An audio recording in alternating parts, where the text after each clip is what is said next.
नमस्कार। प्रदेश में गर्मी बढ़ने के साथ ही पीने के पानी की समस्याएं भी बढ़ती जा रही हैं। कोटा को वरदान के रूप में चंबल नदी मिली और नदी किनारे ही लोग प्यासे हैं।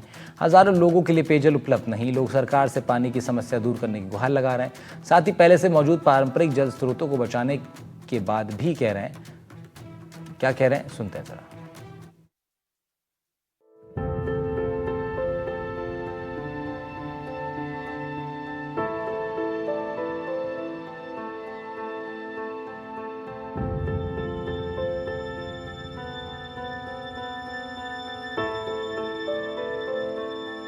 भीषण गर्मी का दौर जारी है।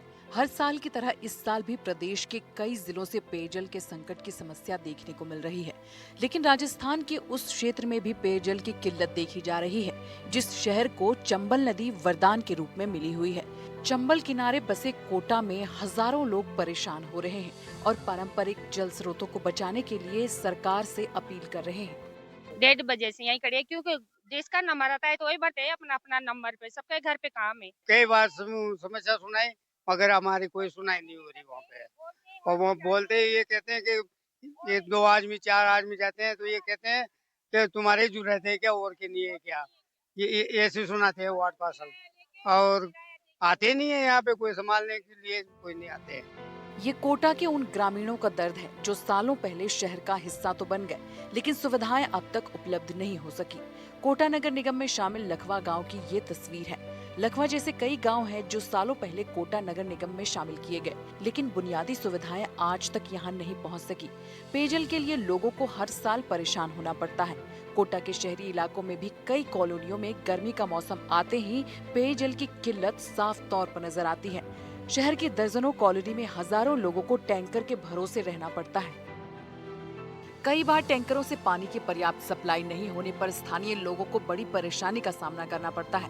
कोटा शहर के डीसीएम और अन्य क्षेत्रों के लोग कई बार जलदाय विभाग पहुंचकर अपनी नाराजगी जाहिर कर चुके हैं। खाली मटके लेकर अधिकारियों से चंबल किनारे बसे कोटा में पेयजल की सुचारू सप्लाई की मांग लगातार की जाती है, लेकिन हालात अभी भी जस के तस नजर आते हैं। चंबल नदी के किनारे बसे कोटा में रियासतकालीन बावड़ियां, तालाब और कुएं बड़ी तादाद में मौजूद हैं, लेकिन लगातार बावड़ियों और तालाबों की हुई अनदेखी ने इस परंपरागत जल स्रोतों की क्षमताओं को भी खासा प्रभावित किया है। इन जल स्रोतों को बचाए रखने और उनकी उपयोगिता को पूरी क्षमता के साथ मेंटेन रखने की मांग लगातार की जा रही है।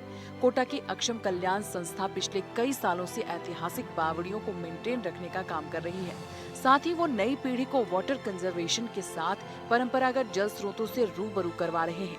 साथ ही लोग सरकार से इनके संरक्षण की मांग भी कर रहे हैं।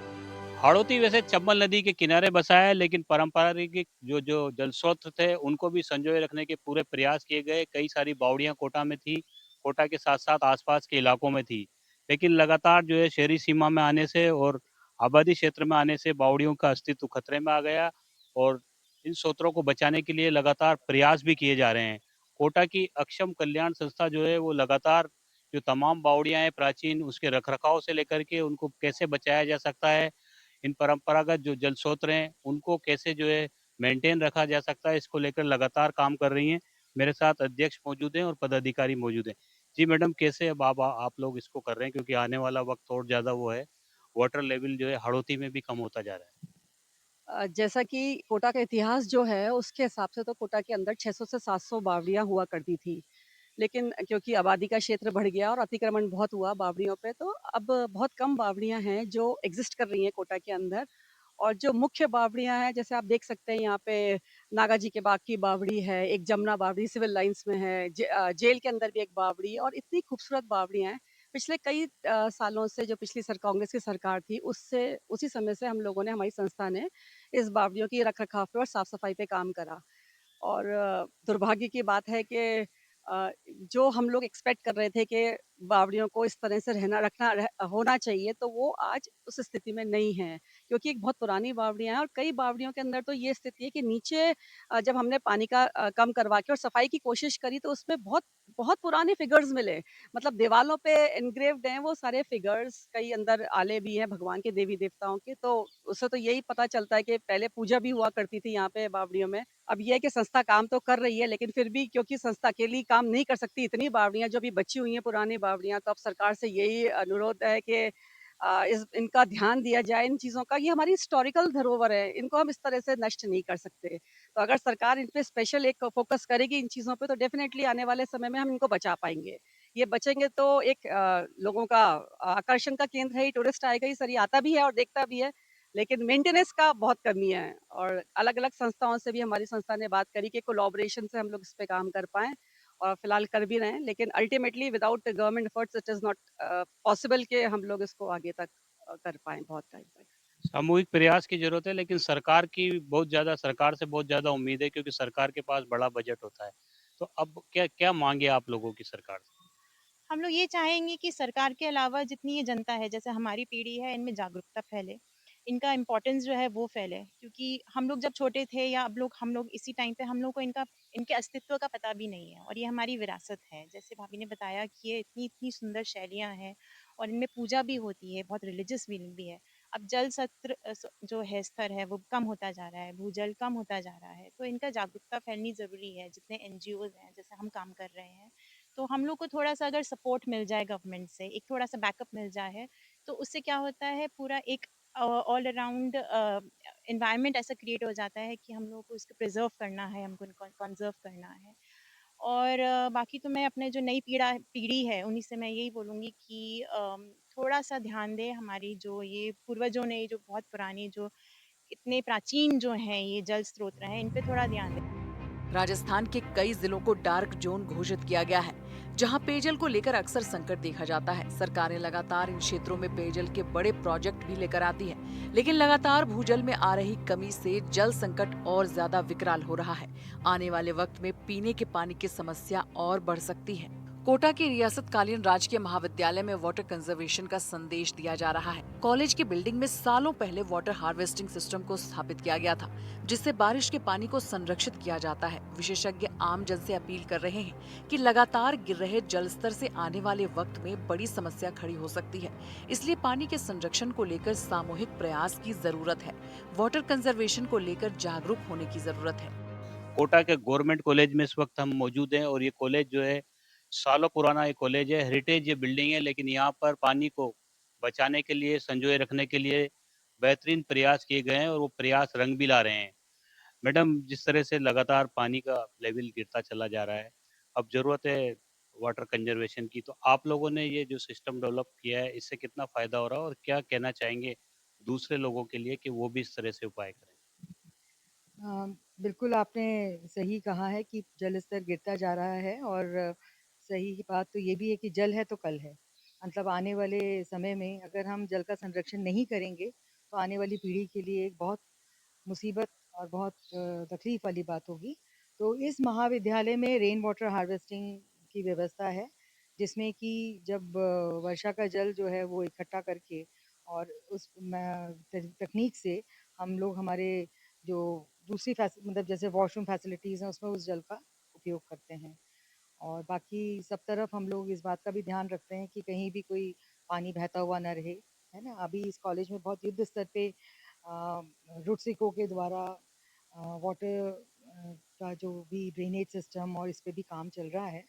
तो ये सभी को जागरूक होने की आवश्यकता है कि हमें जल का संरक्षण तो करना ही पड़ेगा, नहीं तो आने वाले समय में हम हमारी आने वाली पीढ़ी को एक तकलीफ देके जाएँगे।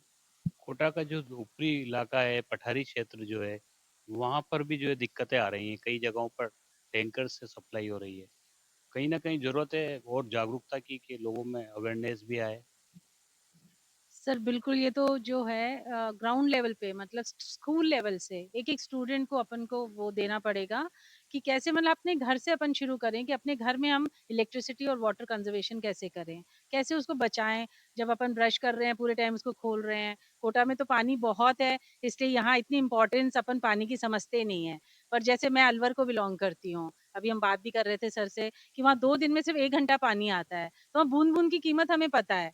और मैं अपनी यहाँ की जो सर्वेंट्स हैं, उनको भी बोलती हूँ, तुम सबको ना अलवर भेज देना चाहिए थोड़े दिन, ताकि आपको पता चले कि पानी इतना खुला ये लोग सब सर्वेंट्स करते हैं यूज़। तो स्टूडेंट्स को, बच्चों को अपने घर में अपने को शिक्षा देनी चाहिए कि बेटा अपने को कहीं फालतू लाइट नहीं जलानी, कहीं फालतू पानी वेस्ट नहीं करना। तो अपने आप ही जो है काफ़ी उससे इम्प्रूवमेंट हो सकती है। तो अभी से ही सँभलना पड़ेगा, वरना आने वाले वक़्त में और चुनौतियाँ मिलेंगी, तकलीफ़ें ज़्यादा होंगी। बिल्कुल सही सर।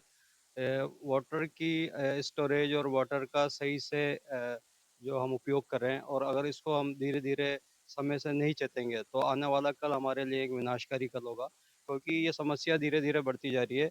और इसको ध्यान में रखते हुए हमारे कॉलेज में एक पानी का जो एक सुचारू उसका उपयोग करने के लिए हमने जगह-जगह पिट बनाए हैं, और जो छत है उस छत से जो उसके आउटलेट है उन आउटलेट्स को हमने एक पाइप के ज़रिए से नीचे लाकर पानी का जो बरसात का पानी आता है उसको एकत्र करते हैं हम, जिससे कि भूजल स्तर यहाँ का एक बहुत बढ़िया बना हुआ है। और इंटरलॉकिंग करते समय भी इस बात का ध्यान रखते हैं कि जो ज़मीन है वो कहीं न कहीं थोड़ी-थोड़ी कच्ची ज़मीन रहे, ताकि बरसात का जो पानी है वो सही से ज़मीन में जाकर वाटर लेवल को जो है पर्याप्त मात्रा में बनाए रखे। इसका हम विशेष ध्यान रखें। राजस्थान का कोटा चंबल किनारे बसा हुआ शहर है। कोटा में पेयजल के बड़े प्रोजेक्ट स्थापित किए गए थे, लेकिन शहरी सीमा के विस्तार और बढ़ती आबादी के कारण पानी का जरूरत से ज्यादा दोहन किया गया। जिस रफ्तार से पानी की खपत बढ़ी, उस रफ्तार से पानी की पाइपलाइन का विस्तार नहीं हो पाया, और ये विस्तार विभाग के लिए और सरकार के लिए हमेशा चुनौती बना रहा। अब कोटा में अमृत 2 योजना के तहत करोड़ों रुपए की पेयजल की योजनाएं गतिशील हैं और कई योजनाएं पाइपलाइन में हैं। लेकिन पेयजल गतिशील योजनाएं कब तक पूरी होंगी और धरातल पर उतरने में इसे कितना वक्त लगेगा, ये भी एक सवाल बना हुआ है। स्थानीय विधायक दावा कर रहे हैं कि कोटा को पेयजल के क्षेत्र में जल्दी आत्मनिर्भर बना दिया जाएगा। डबल इंजन की सरकार बहुत संवेदनशीलता के साथ कार्य कर रही है। जहाँ कहीं नई पाइपलाइन डली, पुरानी पाइपलाइनों को खुला ही छोड़ दिया जाता है, पुरानी पाइपलाइनों का पानी व्यर्थ में बह जाता है।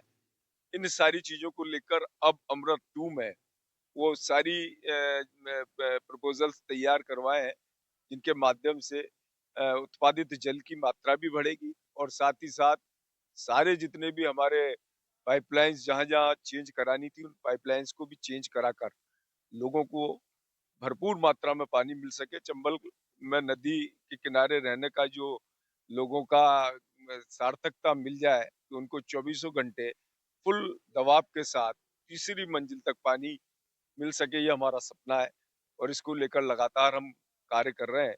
मुझे पूर्ण विश्वास है कि इस अमृत 2 योजना के बाद हम इस सपने को साकार करने में कामयाब हो जाएंगे। आम लोग केंद्र और राज्य सरकार से ये गुहार लगा रहे हैं कि हर घर नल पहुंचने की योजना को जल्द पूरा किया जाए। पेयजल की सप्लाई को लेकर गतिशील योजनाएं जल्द पूरी हों, ताकि आने वाले वक्त में कोटा की जनता को पीने का पानी मिल पाए।